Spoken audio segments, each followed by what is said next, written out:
Arizona Wildlife Views, brought to you by the sale of hunting and fishing licenses and the Heritage Fund, lottery dollars working for wildlife.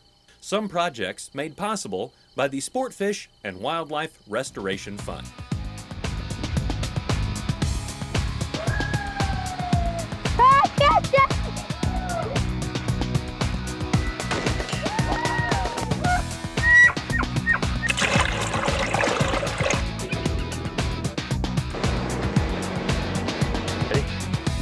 Find bird. Let's go.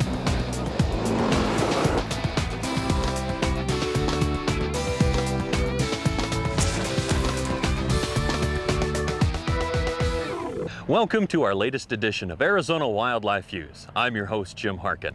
Tonight, we'll watch a group of youngsters from Payson discover the joy of fishing. Then we'll learn all about the many native species of fish right here in Arizona. And later, we'll show you some special changes that have been made to the Ben Avery Clay Target Center.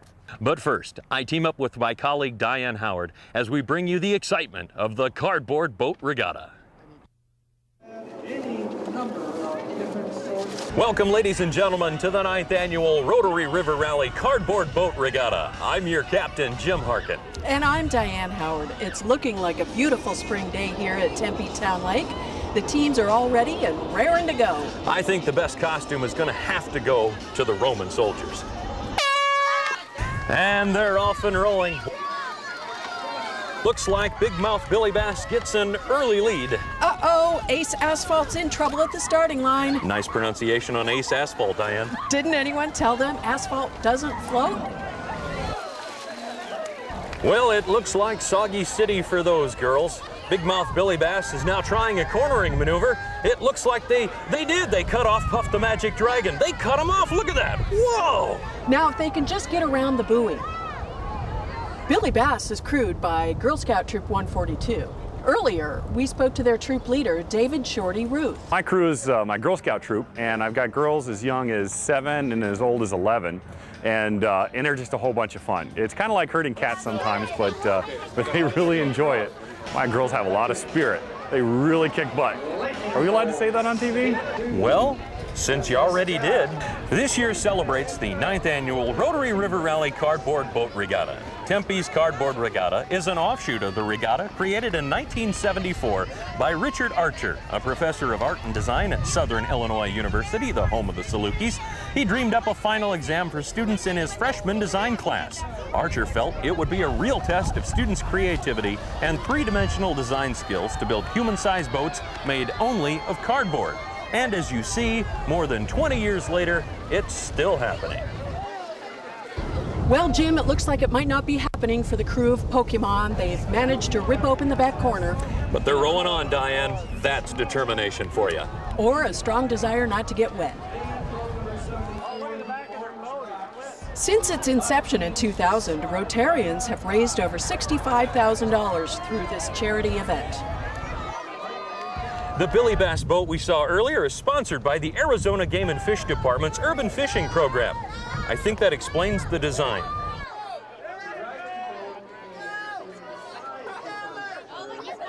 You know, building a full-size boat made of nothing but cardboard, glue, and paint takes math, science, and a whole lot of creativity. We fused together 8 sheets of cardboard together to make the boat strong so it doesn't leak. And also, we painted the boat with a heavy coat of pink paint, so the sun doesn't beat it up before the races. I like how the girls on Billy Bass added an extra crew member on the back of their boat. We are putting up a girl on our boat. She's gonna be trying to catch the big fish right there. Around the Great Cardboard Boat Regatta circuit, you can see all kinds of boats. Kayaks are common, paddle wheelers, barges, pirate ships, riverboats, the Titanic, the Queen Mary, submarines, why, even aircraft carriers. We're watching that big crane go into the water. If you've got a camera, you'll want to get a picture of a crane on Tempe Town Lake.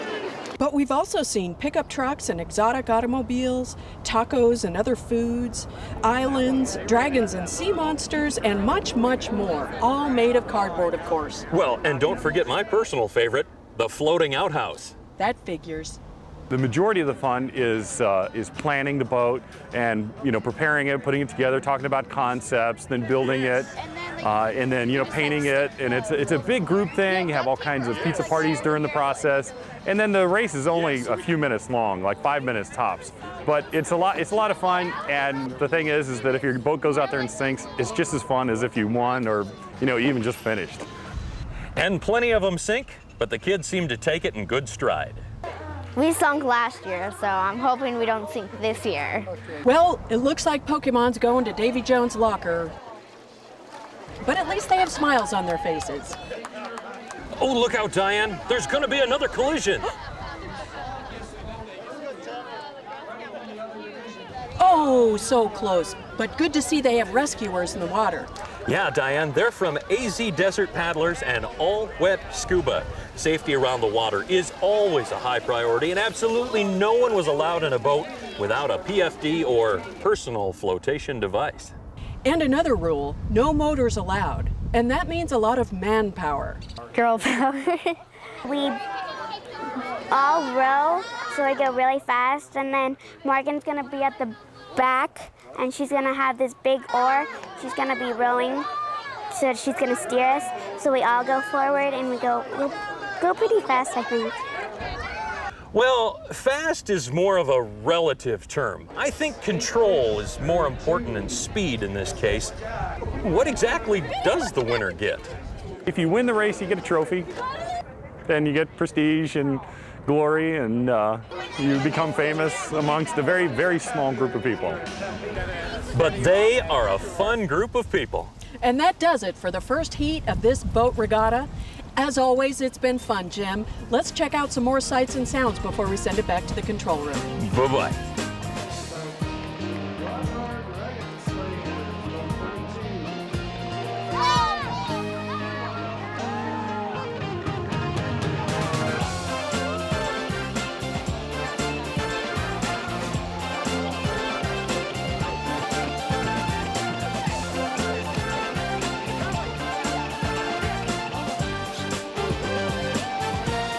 Call me the captain. Call me the captain. I'm the captain. The buoys on the left side, there's another one on the right you can't see.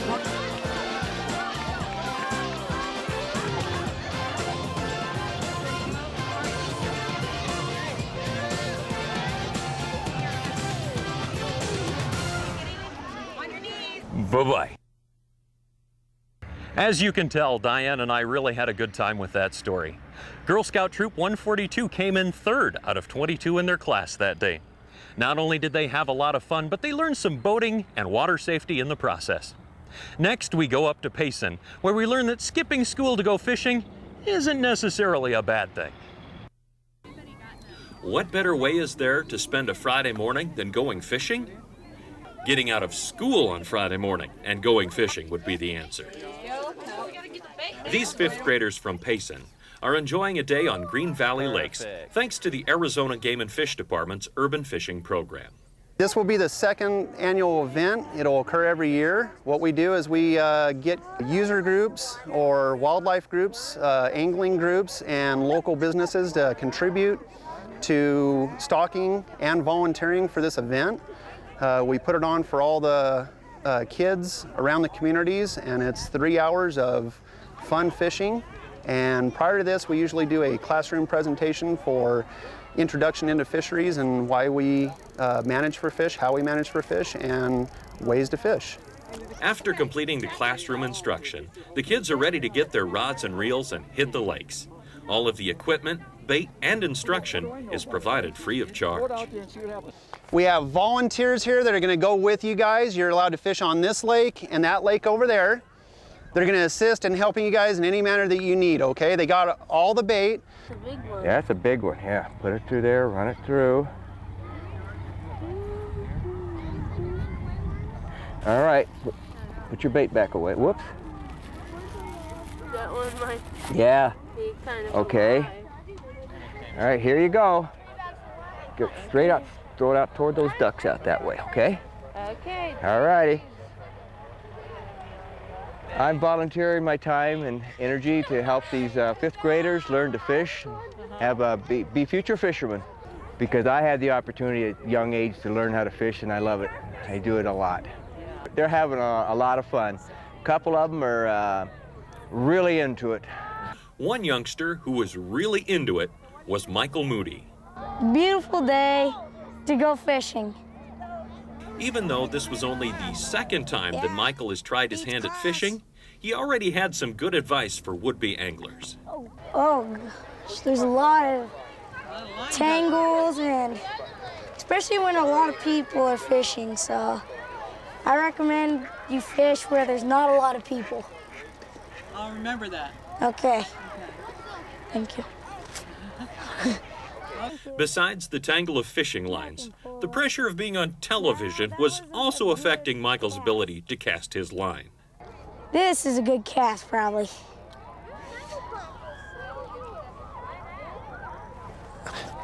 Now, not again. I'm serious. Every time I'm on TV, I always ruin something. After 3 hours on the lakes, over 140 youngsters had gotten the opportunity to learn about and enjoy the fun of fishing.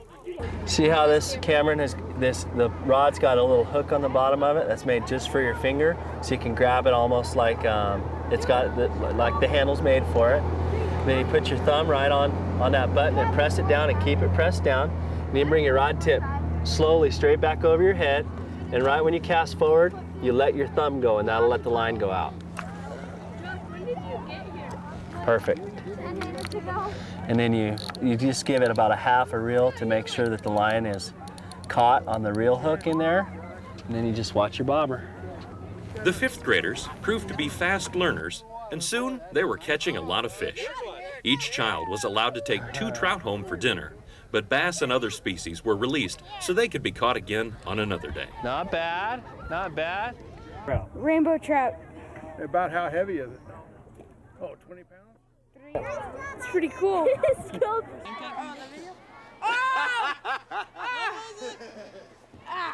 We order special fish for this event through funds provided through organizations around the community here, and we order usually a double stocking and put in here specifically for the kids' fishing day. Every April, the kids of Payson can look forward to this fun event, and hopefully, fishing will become a natural part of their lives. After all, even Michael Moody finally made that perfect cast. Now there's a good cast. There's a good one. Okay, and that's it. While those kids learned a little bit about fishing today, our next segment will introduce you to the native species of fish across Arizona, from the Apache trout to the round-tailed chub to everything in between. Arizona's unique native fish fauna once called the many types of waterways throughout the state home. Our largest watershed starts at the high elevations of the White Mountains in the eastern part of the state and drains into the Gila Basin in central Arizona. Arizona's only 2 native trout species, the Apache and Gila, swam in these cold mountain streams. As water worked its way downhill to the bigger warm water streams and rivers to the west, several species of chubs, suckers, and dace fed on aquatic worms and insects. Along the way, small springs and cienagas contributed to the watercourse and served as home for top minnows and pupfish. Finally, the water emptied into the mighty Colorado River, where big river fishes like the pike minnow and razorback sucker roamed freely. Historically, 21 species of native fish once resided in the Gila Basin watershed, including the striped mullet, wound fin, and 3 more species of suckers. Of these, only 7 can be called common today. Half of the 21 species are threatened, endangered, or have completely disappeared from Arizona. Millions of years of evolution equipped all these fish with special adaptations, allowing them to cope with flash floods, droughts, and other drastic changes in the water conditions of our desert Southwest. For example, the noticeable keel atop the razorback sucker helps this fish stay on the river bottom and not waste precious energy fighting swift currents. More amazing is the 2-inch desert pupfish that can withstand water temperature surpassing 110 degrees Fahrenheit and water 3 times saltier than the ocean, conditions that would kill most fishes many times their size. When settlers arrived in Arizona during the 1800s, they found the indigenous peoples using native fishes like the desert sucker and pike minnow as food. No wonder, the pike minnow can reach 6 feet in length. But the eastern newcomers thought these resident fish to be too bony for their taste and began importing more familiar eastern and midwestern sport species such as bass, catfish, and sunfish. The native trouts were soon fished down to dangerously low levels, and commercially raised rainbow trout were immediately stocked to satisfy the growing demand for sport fish. These introductions did not bode well for our native fish. Competition from the predatory eastern fish and hybridization by non-native trouts began jeopardizing their very existence. In the 1930s, Arizona's growing population needed ever-increasing amounts of water for irrigation and electric power. To meet these needs, a system of dams and reservoirs were constructed to still the raging waters of the mighty Salt and Gila rivers. However, while this new system of water delivery provided badly needed water for humans, it also created some unintended consequences for our native fish.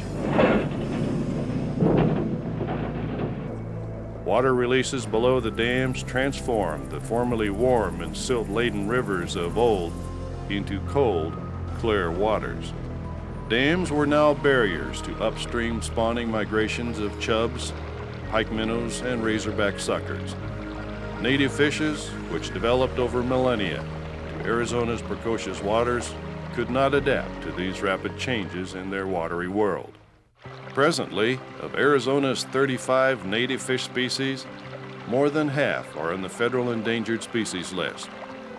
Federal agencies such as the Forest Service, the U.S. Fish and Wildlife Service, Bureau of Reclamation, as well as Arizona's own State Game and Fish Department, are legally charged to not only bring these species back from the brink of extinction, but also to protect existing native populations and their habitats.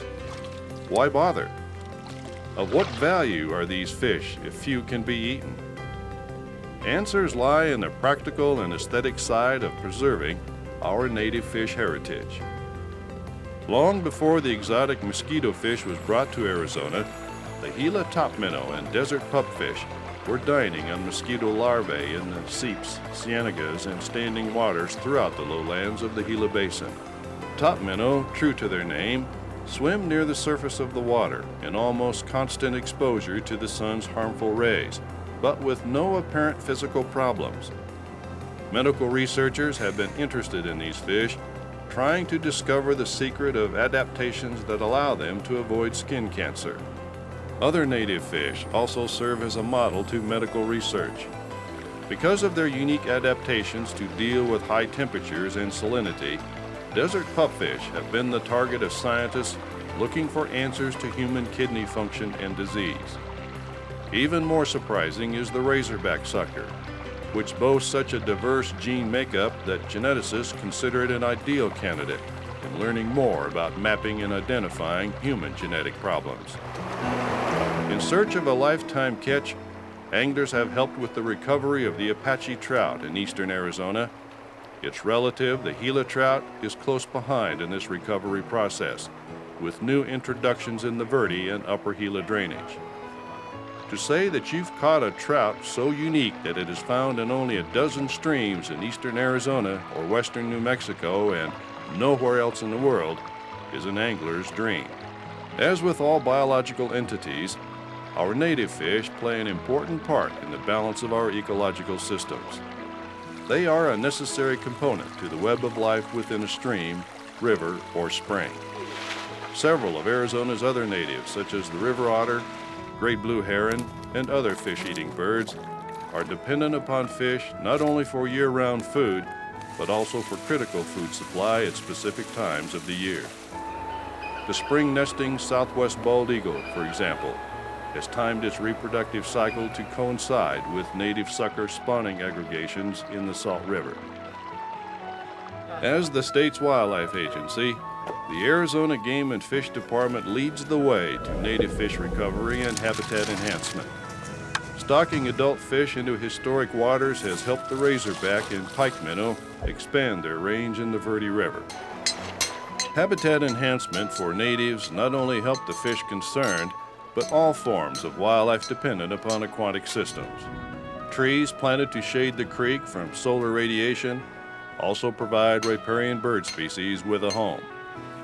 Building fences to protect streams and streamside vegetation from livestock grazing can provide additional forage for elk.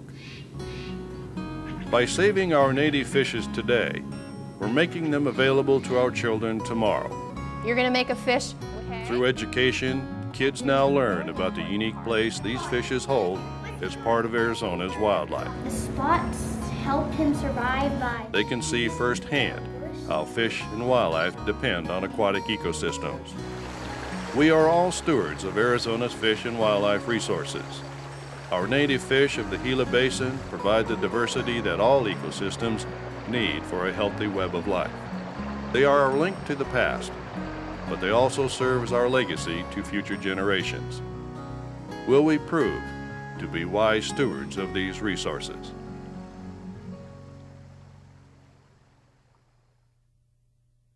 Over the last few years, the department has spent a lot of time and money to rebuild and repair the Ben Avery Clay Target Center. One of the changes you need to check out can be found right here on Field 2.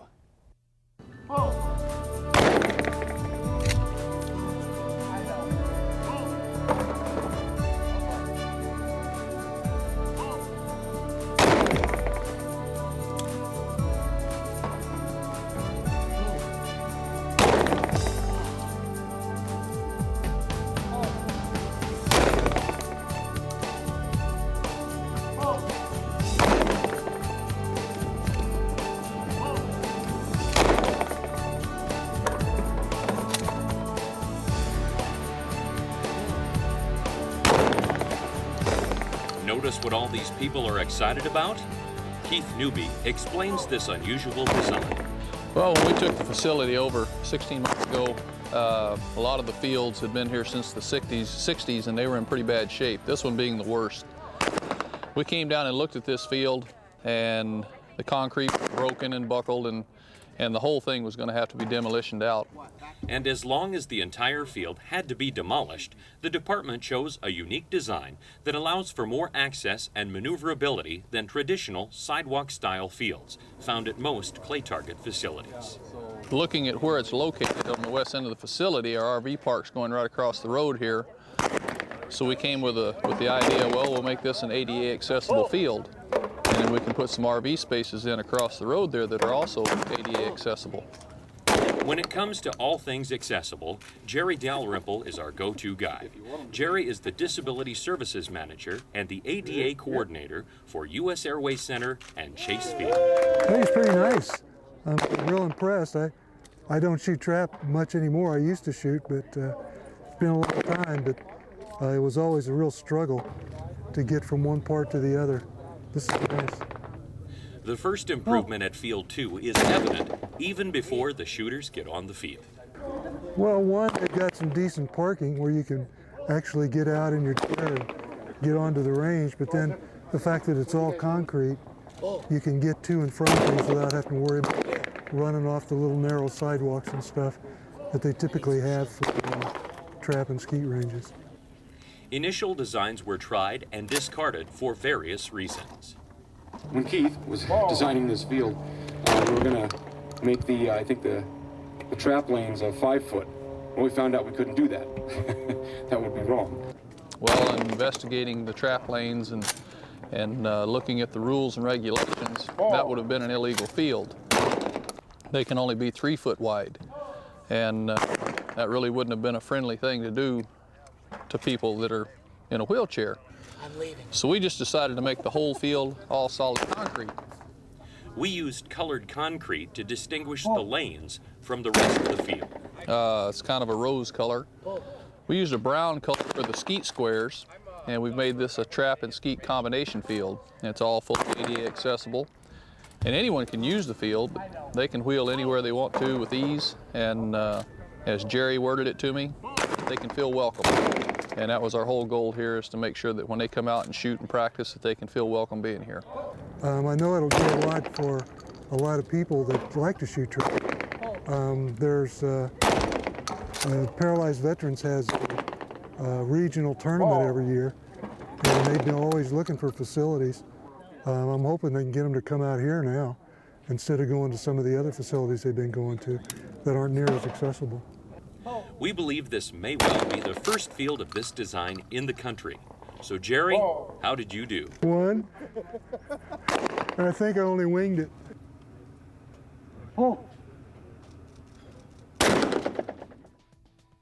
That's our show for tonight. If you'd like any more information, surf to our website at azgfd.gov. On behalf of our producers, Gary Schaefer and Carol Lind, I'm your host, Jim Harkin. We'll see you next time.